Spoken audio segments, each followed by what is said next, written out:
Bangga punya Allah sepertimu, Allah yang Maha Kuasa, Allah El Shaddai, Allah yang telah menciptakan segala apa yang ada di dunia ini. Engkau ciptakan dari yang tidak ada menjadi ada, menunjukkan bahwa Engkau adalah Allah yang Maha Perkasa. Bahkan Engkau yang telah menciptakan kami segambar dengan dirimu, sekalipun dosa merusak kemuliaan yang Kau taruhkan dalam diri kami, tetapi Engkau kemudian juga memberikan solusi bagi kami dalam Yesus Kristus Tuhan kami. Kami sungguh memuji-Mu ya Tuhan, dan pada saat ini kami sungguh bersyukur kepadamu karena Engkau memberikan kesempatan bagi kami untuk boleh bersama di tempat ini, mengagungkan Tuhan, memuji, memuliakan nama Tuhan. Bahkan pada saat ini kami akan mendengarkan kebenaran firman-Mu. Kami bermohon supaya Tuhan kiranya menolong dan memberkati kami. Biarlah Engkau mengajar-ajari kami. Bukalah mata rohani kami, bukalah telinga rohani kami, sehingga kami boleh melihat, boleh mengerti akan kebenaran firman-Mu. Dan kami berdoa kepadamu Tuhan, biarlah Engkau juga menawan hati, jiwa dan pikiran kami sejenak tertuju kepada kebenaran firman-Mu. Kami juga berdoa supaya Engkau memberkati firman-Mu yang akan kami baca, memberkati setiap penjelasan yang akan disampaikan oleh hamba-Mu, memberkati juga hamba-Mu dengan segala apa yang telah dipersiapkan, bahkan melebihi dari semua itu. Biarlah Kau mengintervensi sehingga apa yang Kau kehendaki bagi kami sungguh-sungguh terwujud melalui kebenaran firman-Mu. Dan akhirnya Tuhan, permuliakanlah nama-Mu melalui pemberitaan firman-Mu pada saat ini. Dalam nama Tuhan kami, Tuhan Yesus Kristus, kami berdoa. Amin. Shalom bagi kita semua. Shalom. Oke, baik. Apa kabar? Baik ya, baiknya slow ya. Apa kabar? Oke, baik. Kita akan belajar satu tema seperti yang telah disampaikan oleh MC kita tadi, kompas di tengah kekacauan. Baik, saudara-saudara, kita akan belajar dari satu bagian firman Tuhan ya. Nanti secara khusus kita akan membahas dari Yeremia pasal 42 dari ayat 1 sampai ayat yang ke-22.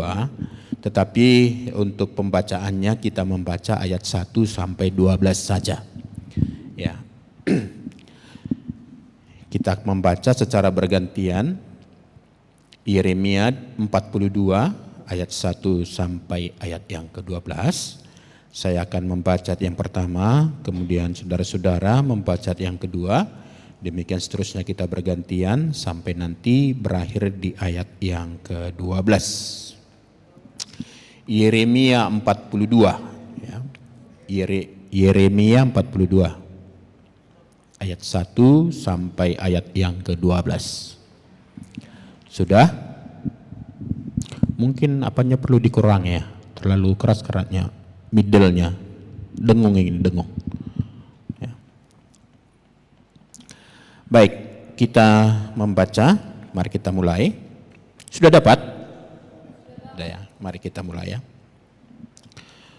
Kemudian datanglah semua perwira tentara diantaranya Yohanan bin Kareah dan Azaria bin Hosaya beserta seluruh rakyat dari yang kecil sampai kepada yang besar. Ayat 2.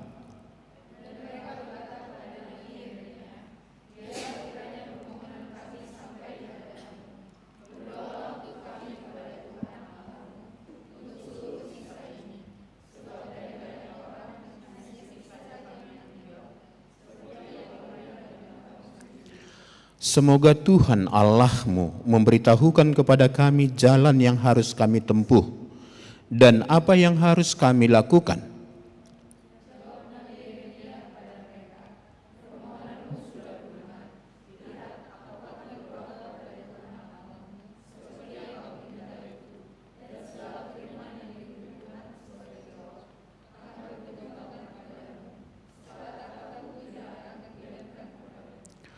Berkatalah mereka kepada Yeremia, biarlah Tuhan menjadi saksi yang benar dan yang dapat dipercaya terhadap kami. Jika kami tidak berbuat menurut segala firman yang disuruh Tuhan Allahmu, kau sampaikan kepada kami.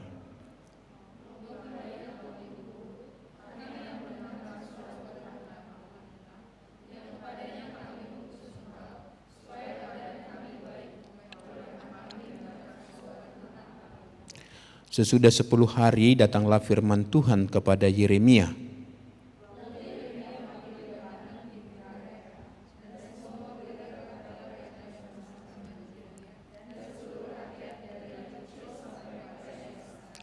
Berkatalah ia kepada mereka, beginilah firman Tuhan Allah Israel yang kepadanya kamu telah mengutus aku untuk menyampaikan permohonanmu kepadanya.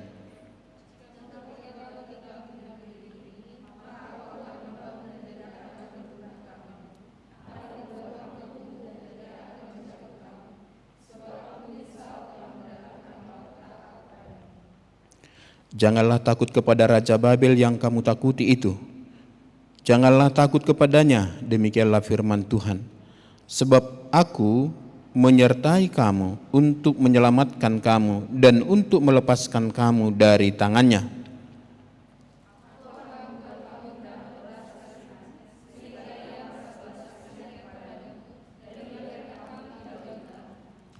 Baik, nah saudara-saudara yang dikasihi Tuhan, pernahkah kita merasa dunia ini seperti kehilangan arah, atau negara kita ini pernah nggak merasa seperti itu ya? Kayaknya lari dari arah begitu ya kan? Apa sebenarnya cita-cita bangsa Indonesia? Mencapai atau mewujudkan satu bangsa yang adil dan makmur. Nah, di mana sekarang yang adil dan makmur itu kan? Nah, sudah cukup lama kita merdeka, atau bahkan dunia ini barangkali ya, kalau dunia barangkali terlalu luas ya. Nah, hari-hari terakhir ini ya bisa kita katakan setiap hari kalau kita menonton televisi, setiap hari itu ada berita perang. Ya kan? Setiap hari. Nah, belum lagi ada rupanya perang itu kerjaan AI. Bukan yang sungguh-sungguhan, maka dibilang daerah ini sudah hancur, daerah ini sudah hancur. Ternyata setelah diperiksa nggak ada. Ya, berita terakhir yang kita dengar diisukan Netanyahu meninggal gitu kan. Ya, ternyata tidak gitu. Nah, itu memberikan satu masalah. Nah, sama seperti yang kita lihat sekarang dengan Selat Hormuz itu, yang menjadi salah satu jalur distribusi BBM itu menjadi masalah. Maka ada kekhawatiran besar sekarang bangsa-bangsa di beberapa daerah negara di Asia Tenggara itu sudah membuat seperti dulu. Ada yang kembali WFH. Bahkan ada satu negara itu sekolahnya ditutup. Tidak ada lagi perkuliahan dan semua sekolah. Kenapa? Itu untuk menghemat BBM. Nah, itu ada langkah-langkah yang dilakukan. Nah, tapi ini lama-kelamaan kalau seperti ini kondisinya akan tersentuh juga kepada kita, paling tidak secara ekonomi. Itu pasti. Minyak itu mempengaruhi semua bidang ekonomi kita. Dan itu nanti langsung gampang sekali itu naik harga-harga. Dan lama-lama kemudian bisa juga ada satu kekacauan dalam pikiran kita, satu frustrasi dalam diri kita. Nah, apa yang kita lihat sekarang ini itu benar, saya senang ini dengan tema ini, walaupun sebenarnya nggak tahu apakah belum terjadi waktu itu perang ini ya kan, karena baru tanggal 28 yang lalu perang ini ya kan. Tapi ini sudah dipikirkan dan ini saya kira pas sekali ya. Barangkali kita pun sekarang masuk ke dalam tahapan ini, ada satu kekacauan bahkan frustrasi, bahkan mungkin untuk apanya kuliah ini, untuk apa sekolah ini. Kenapa? Tidak ada jaminan masa depan. Nah, walaupun nanti firman Tuhan mengatakan bahwa Tuhan akan memberikan kepada kita masa depan yang penuh dengan pengharapan. Nah, itu keunggulan dari orang-orang yang percaya kepada Tuhan Yesus. Nah, apa yang kita baca dari kitab Yeremia ini saudara, itu sebenarnya hampir sama secara bangsa ya, itu hampir sama seperti Iran sekarang ini. Apa yang terjadi? Mereka diserang oleh satu bangsa yaitu Babel. Nah, Raja Yoyakin sudah mereka tawan, lalu kemudian ada penggantinya Raja Zedekia, itu juga mereka tawan. Zedekia itu lebih parah lagi, dia dibutakan matanya, dibelenggu, dibawa ke Babilonia. Lalu kemudian bangsa Babel memilih Gedalia sebagai gubernur di sana. Tetapi itu pun kemudian mereka bunuh. Artinya apa? Sekarang mereka bukan hanya menghadapi perang dari luar, di antara mereka sendiri ada namanya perang saudara. Itu persis seperti Iran sekarang, walaupun nggak langsung perang ya. Tapi kita lihat ya, bagaimana mungkin ada satu kelompok itu yang kemudian bersuka cita ketika pemimpinnya dibunuh. Lihatnya itu ya kan. Oh, terima kasih Amerika, terima kasih Israel katanya. Padahal pemimpin mereka dibunuh. Nah, satu lagi itu sangat bersedih. Nah, ini sebenarnya terjadi pada masa, nah teman-teman saya lama sebenarnya menggumulkan teks ini ya kan. Saya sudah sempat mempersiapkan satu bagian firman Tuhan, udah rampung itu. Tapi saya doakan lagi, kayaknya ada yang lebih pas begitu ya. Ulang lagi persiapannya begitu loh. Nah, maka saya pilih Yeremia ini, memang ini kondisinya persis. Ini sudah masuk kepada bisa dikatakan chaos secara nasional. Orang-orang yang ternama itu, orang-orang pintar, orang-orang yang berpendidikan, keturunan raja semua sudah diangkut. Yang tinggal siapa? Orang-orang miskin. Dan ada satu kelompok lagi di sana yang sekarang justru setelah ini akhirnya kan Gedalia ini pun yang dipilih oleh Babilonia ini, Nebukadnezar ini, kerajaan Nebukadnezar ini menjadi gubernur di Israel itu, akhirnya itu pun mereka bunuh. Yang membunuh saudaranya, teman-temannya, teman satu bangsa. Maka saya bilang tadi seperti perang saudara itu sebenarnya. Lalu ada dua kelompok di situ, akhirnya berperang juga mereka.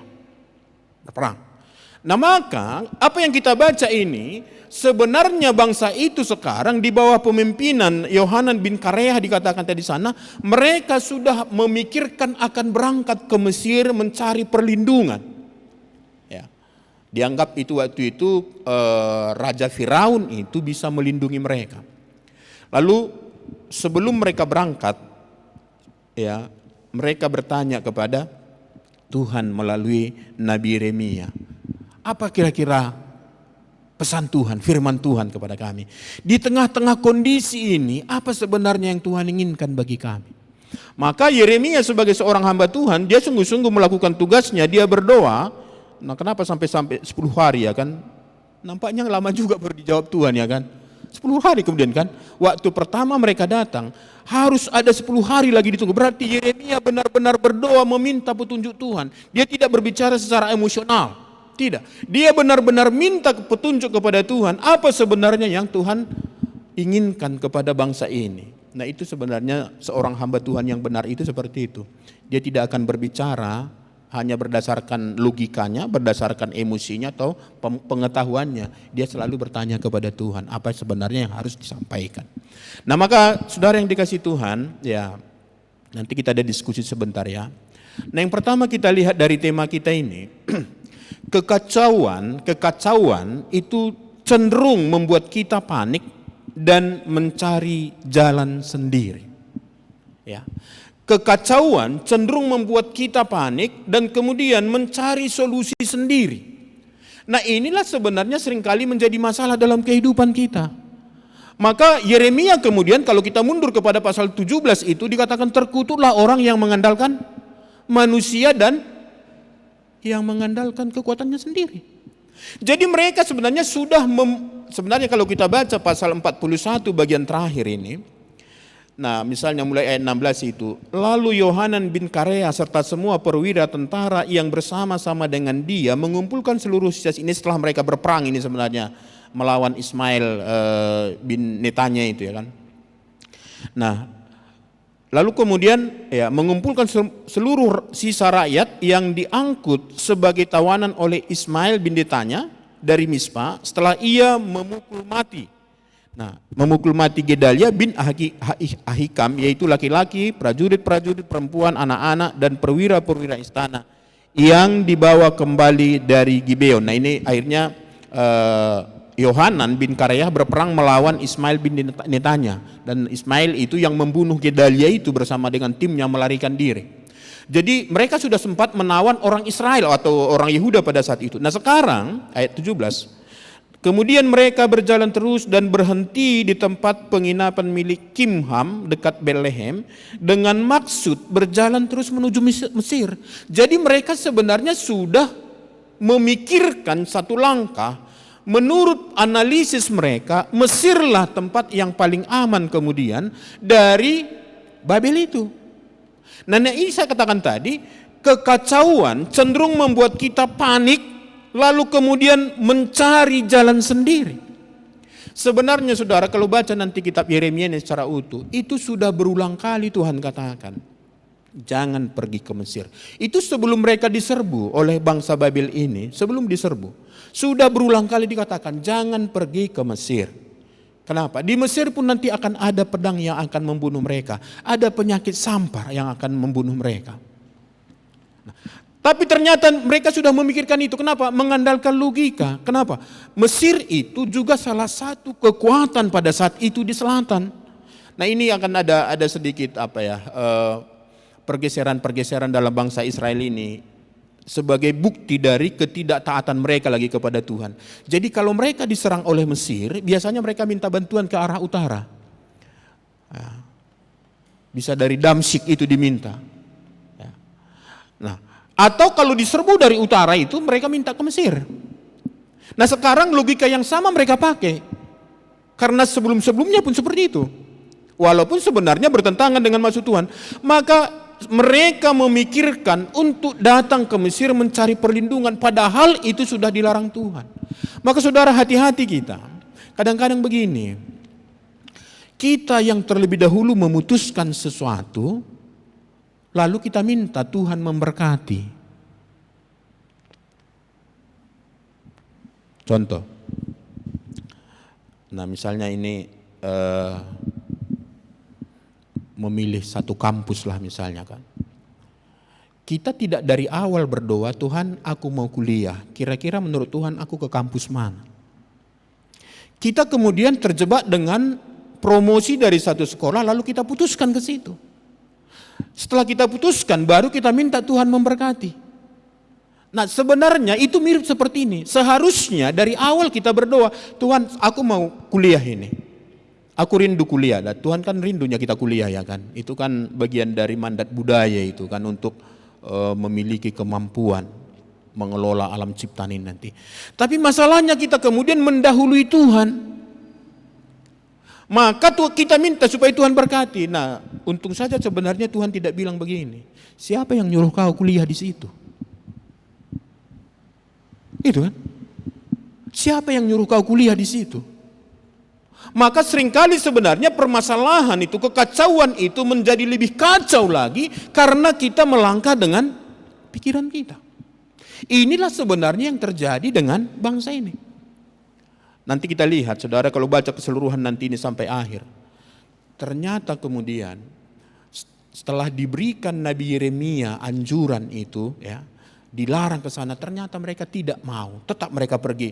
Bahkan Yeremia mereka tawan ikut bawa ke sana. Apa enggak kacau ya kan? Yeremia sendiri mereka tawan dibawa ke sana. Nah, saudara, mari kita perhatikan ini, hati-hati saudara. Pikiran kita ini, logika kita ini, seringkali itulah justru menjadi musuh kita di tengah-tengah kesulitan hidup. Kenapa? Kita akhirnya pakai hitungan-hitungan kita, termasuk dengan teman-teman yang nilai eksaktanya tinggi. Saya melayani seorang bapak ya nampaknya dulu cukup pintar bapak ini kan. Lalu bapak ini mengaku, iya Pak, nah ampun katanya. Dia manggil lain sama saya. Saya sekarang sulit sekali beriman kepada Tuhan, seperti cerita orang misalnya kan, kalau nggak ada uang di tangannya, pokoknya serahkan aja sama Tuhan, biar Tuhan yang mengatur. Saya nggak bisa seperti itu katanya. Ya bagi saya kalau memang besok ada harus ditanggung misalnya 200.000, maunya sekarang ada uangnya.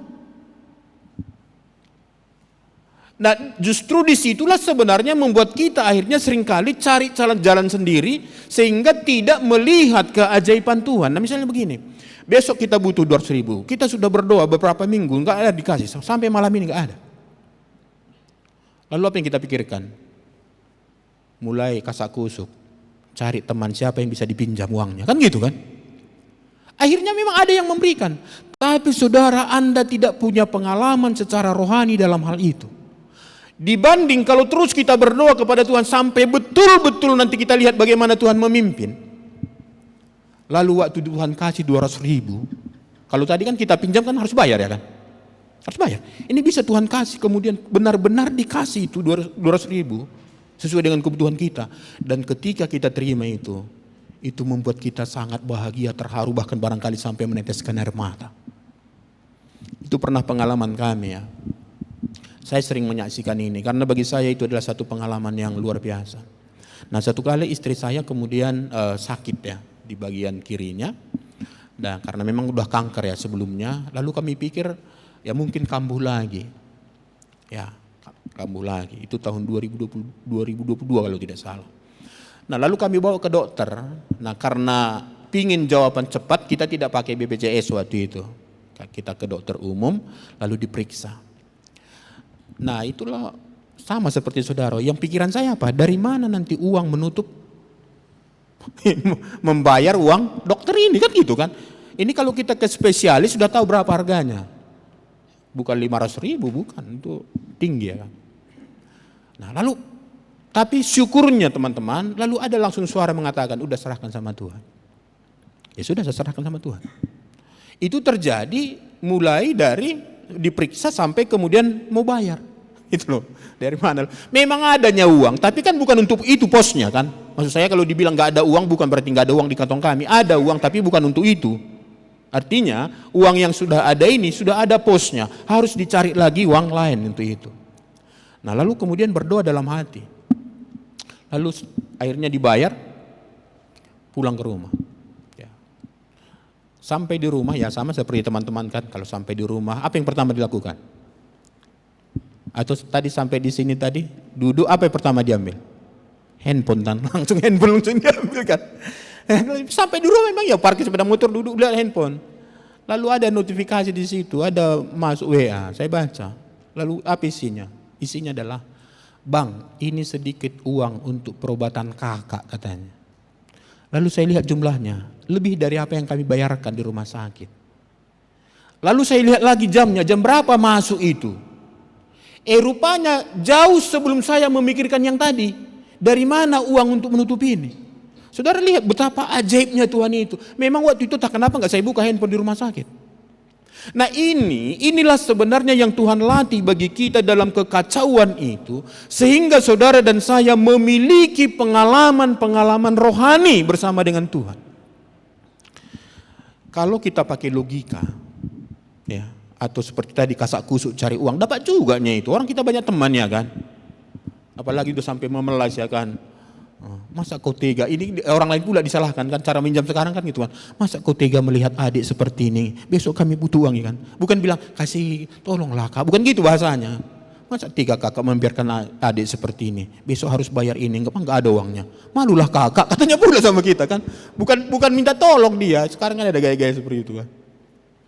Nah, itu membuat kita nggak ada pengalaman, miskin sekali kita. Semua memang ya memang bisa ini kututupi karena memang aku melakukan ini. Tapi kalau kita berserah kepada Tuhan akan berbeda hasilnya saudara. Nah, jadi perlu kita ingat ya, hati-hati, kekacauan itu jangan sampai membuat kita ambil inisiatif sendiri berdasarkan analisis logika kita lalu melangkah. Tetap harus tanya Tuhan. Sebenarnya manis sekali bangsa ini. Ya, masalahnya mereka sudah salah langkah duluan. Ya kan? Itu yang pertama. Yang kedua, yang menarik juga di sini saudara, kita lihat bahwa di tengah-tengah krisis atau kekacauan itu Tuhan memberikan arah yang jelas bagi kita. Ya, tadi kalau poin pertama tadi itu kita lihat sebenarnya kalau kita baca kembali ayat 1 sampai 6 itu, sekarang kita lihat di ayat 7 sampai 18 itu saudara. Ya, maka saya katakan sampai ayat 22 ini kita bahas. Kalau nanti saudara baca di sana, kita lihat di sana bahwa Tuhan itu memberikan arah yang jelas di tengah-tengah kekacauan itu. Maka ketika tadi mereka bertanya kepada Tuhan, ya, lalu ya ayat 7 dengan jelas dikatakan di sana ya kan. Sesudah 10 hari datanglah firman Tuhan kepada Yeremia. Nah, lalu apa isinya? Dijelaskan di sana. Ya. Kita lihat ayat 10. Jika kamu tinggal tetap di negeri ini, maka aku akan membangun dan tidak akan meruntuhkan kamu. Akan membuat kamu tumbuh dan tidak akan mencabut kamu. Sebab aku menyesal telah mendatangkan malapetaka kepadamu. Lalu ayat 11. Janganlah takut kepada Raja Babel yang kamu takuti itu. Janganlah takut kepadanya, demikianlah firman Tuhan, dan seterusnya. Saudara, waktu diminta sama Tuhan, apa sebenarnya kehendakmu Tuhan dalam situasi ini? Tuhan tidak menahan-nahan diri loh. Nah, kenapa saya rasa ini kenapa butuh waktu lama supaya mereka juga sadar ya betapa mahalnya firman Tuhan itu. Jangan kita pikir murah firman Tuhan itu loh. Saudara, kalau kita sekarang bisa duduk seperti ini, tenang baca Alkitab, dengar khotbah seperti ini, itu satu anugerah yang besar. Lihat di beberapa negara, ya, mereka ketahuan saja baca Alkitab itu langsung ditangkap, dipenjara. Ya. Nah, kita ini lihat bahwa Allah itu tidak menunda-nunda. Maka saudara, kesediaan Tuhan memberikan arah atau kompas bagi kita di tengah-tengah kekacauan itu adalah anugerah yang besar. Bayangkan saudara, barangkali teman-teman yang kita kasihi pun belum tentu mau selalu menjadi tempat curhat kita. Ada masalah, kita sampaikan kepada mereka. 1-2 kali barangkali, ya, oh jadi begitu ya Kak, begitu ya Dek ya, begitu ya, ya masih dengar. 3 kali, telepon lagi, Kak aku mau curhat lagi lah. Tentang apa? Yang hari itu Kak, maaf ya Kak, maaf ya Dek ya, ada pula jadwalku hari ini. Tapi Tuhan kita itu, Dia tetap membuka diri. Dia mau mendengarkan kita. Maka indah sekali di sini saudara, saya kira ini luar biasa di sini ya. Lalu Tuhan dengan jelas memberikan jawaban sebagai kompas kepada mereka melalui Nabi Yeremia itu. Jelas dikatakan, bukan Tuhan tidak mengatakan, kamu mikir sendirilah. Tidak begitu. Atau Tuhan bilang, dulu kan udah pernah aku bilang, masa kau lupa? Enggak begitu kata Tuhan. Ini ingat saudara, ini sudah pernah dikatakan Tuhan sebelum-sebelumnya. Tapi waktu ditanya, Tuhan kemudian dengan rela memberikan jawabannya. Tidak boleh pergi ke Mesir, tinggallah di sini. Nah, Gedalia sebenarnya waktu itu persis seperti itu yang dilakukan. Bahkan ketika ada orang-orang datang kepadanya, dia bilang, oke sekarang kita udah tunduk aja lah kepada Raja Babel itu. Tunduk kita, udah. Kenapa? Karena Gedalia mengerti bahwa itu adalah firman Tuhan. Yang penting sekarang mari kita hasilkan, kumpulkan buah-buahan itu. Buah anggur, buah delima dan segala macam. Supaya ada bahan makanan mereka. Udah tunduk aja, enggak usah takut. Tapi mereka yang di bawah pimpinan Ismail tadi tidak percaya dengan itu. Kenapa? Memang gak sulit ini diterima ya kan. Masa kita menundukkan diri kepada bangsa lain, penjajah gitu loh. Nah masalahnya adalah memang itu firman Tuhan. Bahkan Tuhan mengatakan Nebukadnezar itu hambanya, yang sengaja diutus Tuhan datang ke Yerusalem itu, ke Israel itu untuk mendidik mereka, mendisiplin mereka karena kebandalan mereka. Saudara, enggak tanggung-tanggung sebenarnya kejahatan bangsa Israel pada saat itu. Itu kalau diibaratkan perjinahan, itu perjinahan rohani ya kan, menyembah berhala ya. Sampai dikatakan bahwa mereka memenuhi jalan-jalan di Yerusalem itu dengan kuil-kuil, dengan pedupaan-pedupaan kepada dewa-dewa. Kalau itu disebut sebagai perjinahan rohani, maka perjinahannya kira-kira seperti ini. Itu sama seperti seorang istri melakukan perjinahan di kamarnya yang biasa bersama dengan suaminya dan dilihat oleh suaminya. Memakai semua fasilitas yang diberikan oleh suaminya untuk melakukan itu. Bayangkan saudara. Kenapa? Karena mereka melakukan itu sampai di hadapan Allah, di bait Allah itu. Itulah kita saja mendengar, saya kira kan ngeri kali gitu kan. Maka tidak ada lagi pilihan bagi Allah kecuali mendisiplin mereka, harus dibuang sampai 70 tahun. Tapi memang ini sulit diterima logika. Sulit diterima logika. Tapi menarik sudah sekali lagi. Di tengah-tengah kekacauan, Allah selalu membuka diri untuk memberikan tuntunan yang jelas. Dia tidak menyembunyikannya, dia tidak berteka-teki, tidak. Tapi dia dengan jelas. Itu saya kira siapapun mengerti ini kata-kata ini, ya kan? Pastilah. Udah tinggal di sini. Nggak usah takut sama orang Kasdim itu, orang Babel itu, sama Nebukadnezar itu. Sudah selesai. Tapi sekali lagi, main logikanya. Saudara, memang logika kita ini seringkali menjadi musuh di dalam menaati firman Tuhan. Lalu mari kita lihat siapa sebenarnya Tuhan yang sedang memberikan tuntunan ini. Saudara perhatikan dalam kitab Yeremia ini, kata Tuhan yang dipakai itu Tuhan-nya itu semua huruf besar. Bukan hanya huruf T-nya huruf besar. Berarti Tuhan yang sedang disampaikan di sini menjelaskan ini, Tuhan yang dimaksud adalah pertama, Tuhan yang maha kuasa, yang ada dengan sendirinya tanpa disebabkan oleh siapapun dan apapun. Itulah Allah kita. Allah yang maha kuasa, Allah yang tidak ada awal dan tidak ada akhirnya. Dia yang menciptakan segala sesuatu. Maksudnya apa? Kalau Allah yang maha kuasa, berarti dia mengendalikan semuanya. Kalaupun pada saat itu menurut banyak orang, Raja Nebukadnezar itu digolongkan sebagai raja adikuasa, itu hanya bagi manusia, tidak bagi Tuhan. Saudara bisa nggak pahamin ya? Bagaimanapun gelora dunia ini, kacaunya dunia ini, jangan lupa tetap yang mengendalikan siapa? Tuhan. Dan Tuhan inilah yang kita kenal di dalam Yesus Kristus. Allah yang maha kuasa. Jadi saudara, itu makanya kenapa ada ayat firman Tuhan yang mengatakan kita tahu sekarang bahwa Allah turut bekerja dalam segala sesuatu untuk mendatangkan kebaikan. Ada itu kan? Bagi orang yang mengasihi dia itu, bagi mereka yang terpanggil sesuai dengan rencananya. Kenapa? Tuhan itu berdaulat. Tidak ada satu peristiwa yang terjadi dalam kehidupan kita di luar kontrol Allah, di luar izin Allah. Maka kalau Tuhan mengizinkan itu, berarti ada maksudnya yang baik. Sama seperti bangsa ini. Kenapa harus dibuang ke Babilonia? Untuk pendisiplinan. Kenapa harus disiplin? Bangsa ini sudah dipilih Tuhan untuk melaluinya akan hadir Sang Juru Selamat itu. Bangsa ini dipanggil Tuhan menjadi terang bagi bangsa-bangsa. Tapi kalau seperti ini kehidupan mereka, saudara, kalau orang sudah jatuh ke dalam penyembahan berhala, misalnya kalau kita sekarang itu perdukunan, itu nanti orangnya itu pasti rusak moralnya. Ya, langsung itu. Orang yang berdukun itu langsung rusak moralnya. Dia sudah lupa batas-batas norma.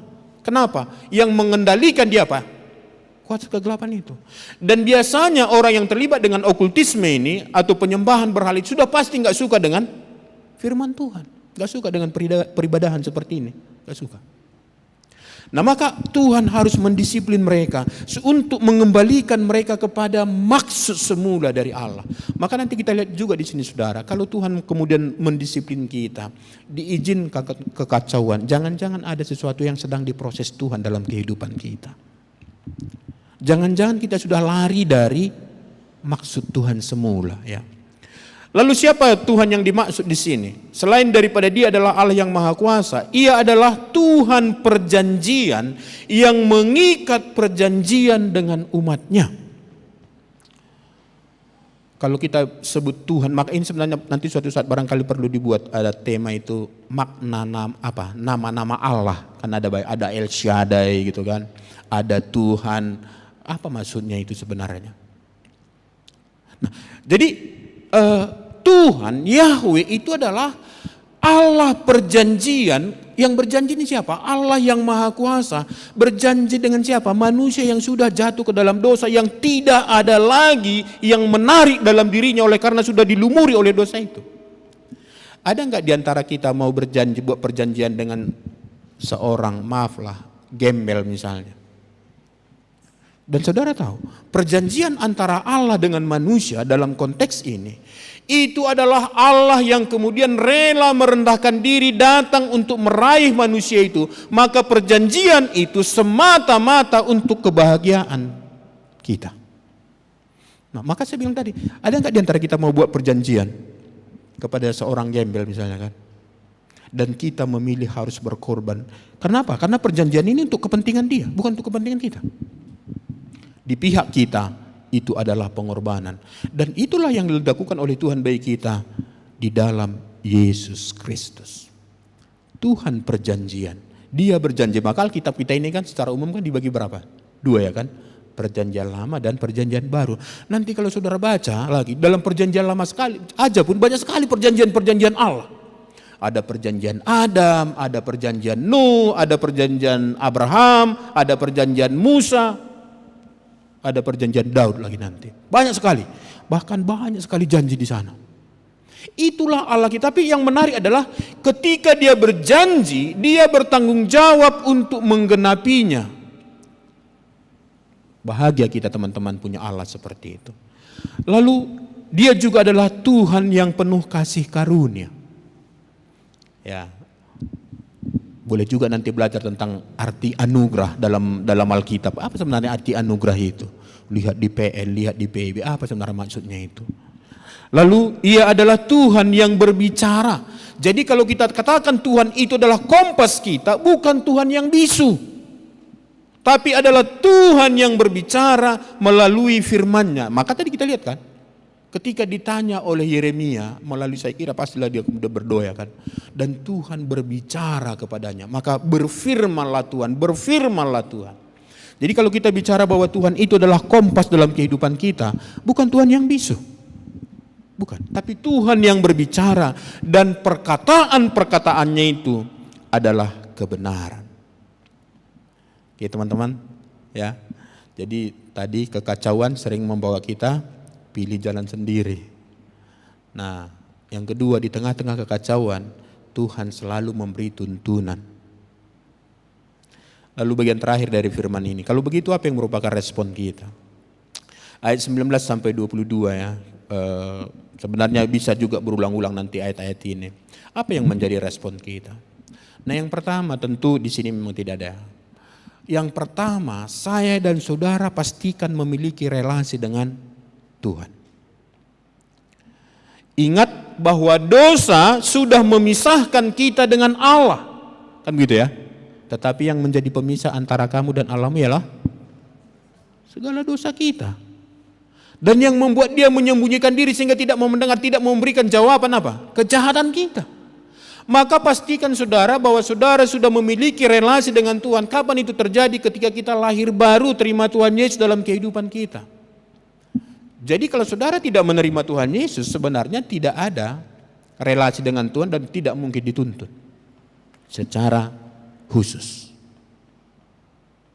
Nah, itulah sebabnya semua kita harus menerima Yesus sehingga kita memiliki penyatuan dengan Allah kita dan kita hidup, kita bisa berelasi dengan Tuhan dan kita bisa mendapatkan tuntunannya.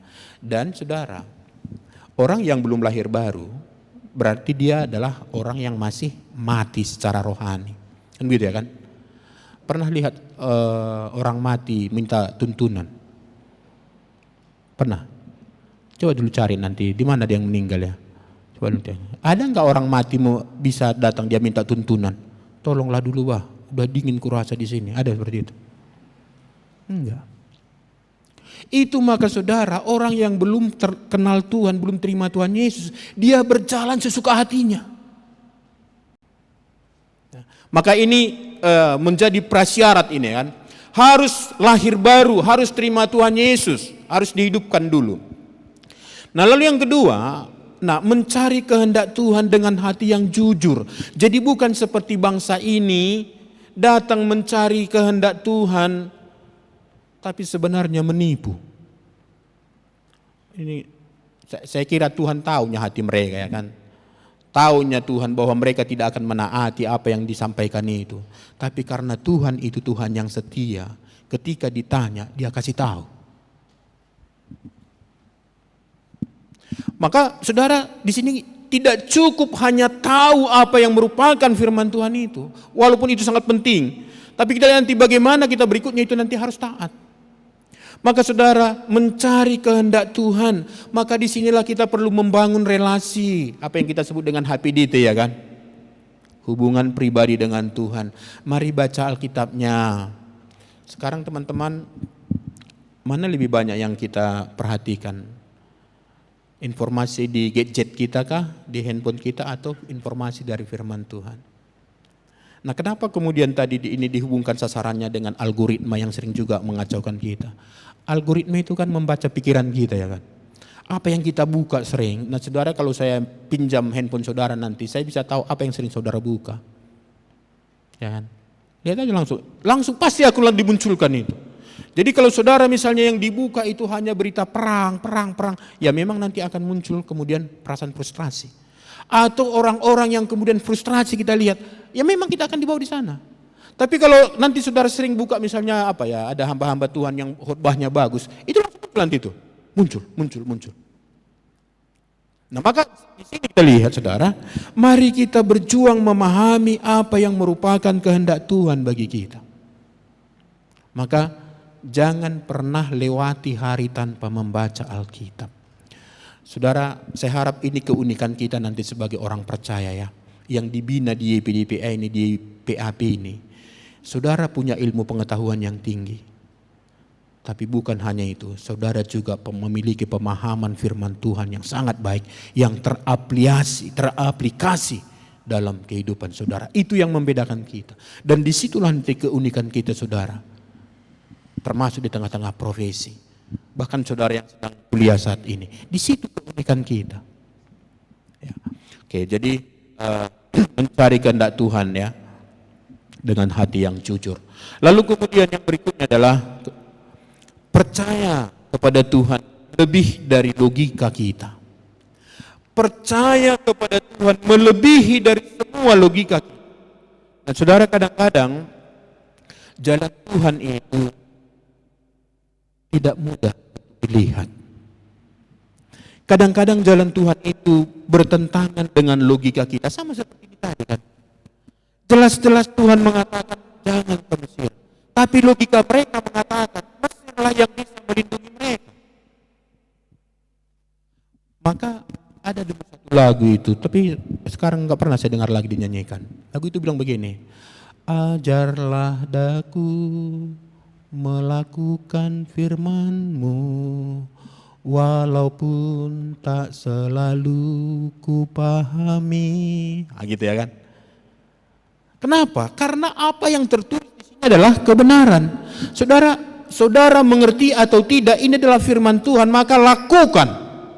Nanti kalau saudara baca nanti dalam Yakobus itu, sikap pertama dari kita ketika dibacakan atau membaca firman Tuhan, itu yang pertama Pak, amin. Diterima gitu. Kenapa? Karena kita tahu ini adalah perkataan Tuhan, ini adalah kebenaran. Lalu baru kita mikir apa sebenarnya maksudnya. Jadi bukan mengerti dulu baru terima, ini agak terbalik. Terima dulu katanya kan. Aminkan dulu. Kenapa? Karena ini adalah firman Allah, kebenaran.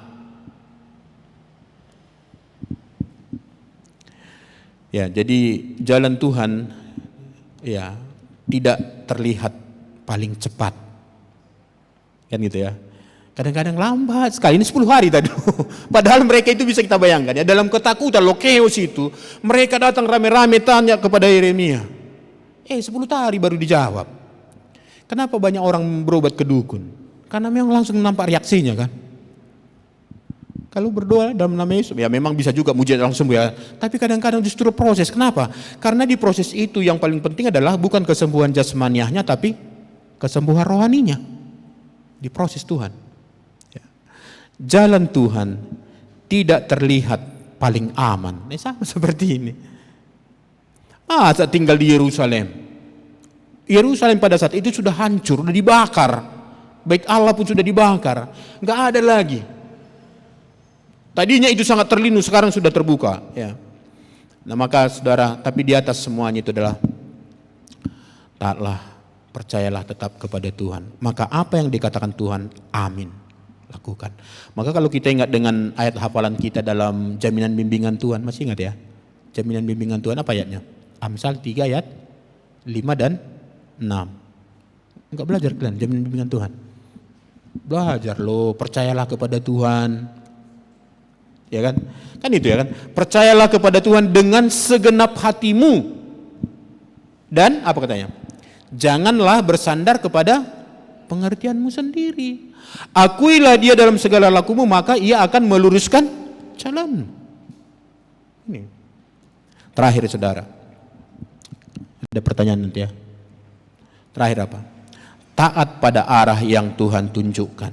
Jadi saudara, memahami firman Tuhan itu bagus. Tapi kalau hanya di situ berhenti, kita tidak akan menikmati solusi atas kekacauan itu. Maka sekarang taat pada arahan Tuhan. Ya.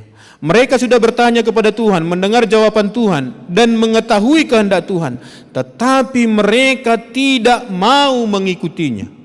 Nanti baca sampai pasal 43 itu, memang mereka tidak mau mengikutinya. Seperti yang saya katakan tadi, justru Yeremia pun mereka bawa itu, paksa. Nah maka ketaatan berarti ketika Tuhan berkata ini jalanku, nah kita harus benar-benar melangkah di jalan itu, saudara. Sebenarnya itulah arti pengikut. Pengikut itu saudara adalah orang yang menjejakkan kakinya tepat di bekas telapak kaki orang yang diikutinya. Enggak boleh meleset, itu langkah-langkahnya. Jadi kalau kita bilang kita pengikut Kristus, ya ikutilah jalannya.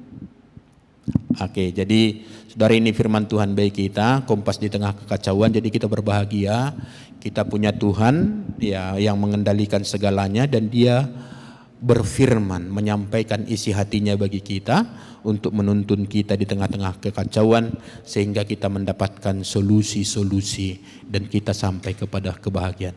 Saudara, kalau baca nanti kemudian orang-orang yang pergi ke Mesir itu, kecuali Yeremia, mereka tidak pernah kembali lagi. Benar, mereka mati oleh pedang, mati oleh penyakit sampar, ya. Mengerikan kehidupan mereka di sana. Oke, jadi coba, mana tahu ada pertanyaan? Ada yang mau bertanya? Silakan. Susuk itu siapa bosnya itu sebenarnya? Susuk itu kan bagian dari okultisme ya kan? Ya kan? Nah, siapa bosnya itu? Ya iblis ya kan? Iblis punya kuasa enggak? Ya punya kuasa. Tetapi bukan maha kuasa. Bisa enggak diberikan? Bisa. Bisa loh. Kesembuhan pun bisa diberikan iblis ya kan? Kekayaan bisa diberikan. Nah, tetapi itu justru bertentangan dengan Tuhan. Justru itulah masalah orang-orang Yehuda di kitab Yeremia ini. Mereka tidak lagi mengandalkan Tuhan, tapi mengandalkan dewa-dewa. Ada namanya itu ratu sorga yang kemudian mereka sembah itu ya. Ya, jadi itu ya tentu itu bertentangan. Ya orang sana barangkali melakukan itu ya, bahkan mencari jabatannya, tapi kita nggak boleh itu, nggak boleh ya. Ada nggak seperti itu? Ada.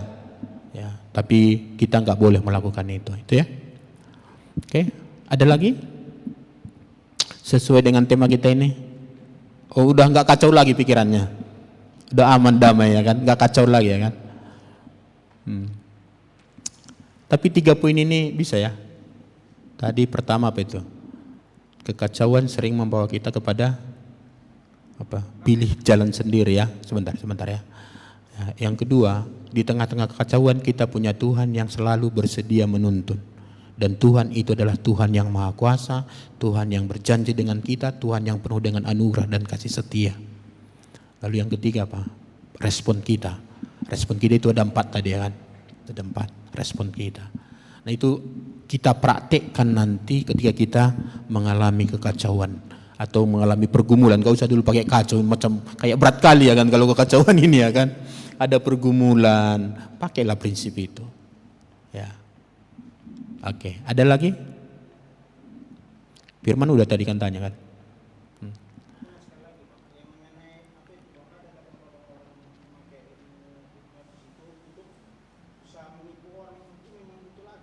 Notis kan, memang ada. Di yayasan kita aja nih ada beberapa orang yang kena ya kan. Ya, ada beberapa orang yang kena. Ada lagi? Yang berhubungan dengan tema kita ini dulu? Atau sudah aman semua? Sudah ya? Kalau sudah biar kita akhiri. Iya, jadi baik teman-temannya. Jadi janganlah kita ulangi seperti pengalaman bangsa Israel ini ya. Jadi Tuhan sudah memberikan arahan bagi kita, ya, maka kita ikutilah. Jadi ada orang dikendalikan oleh ketakutannya, ya. Jadi kompasnya itu adalah ketakutan, ya. Termasuk dengan kekacauan seperti yang kita bicarakan tadi, algoritma lah atau apalah, itu yang kemudian mempengaruhi pikirannya dan itu yang mengendalikan.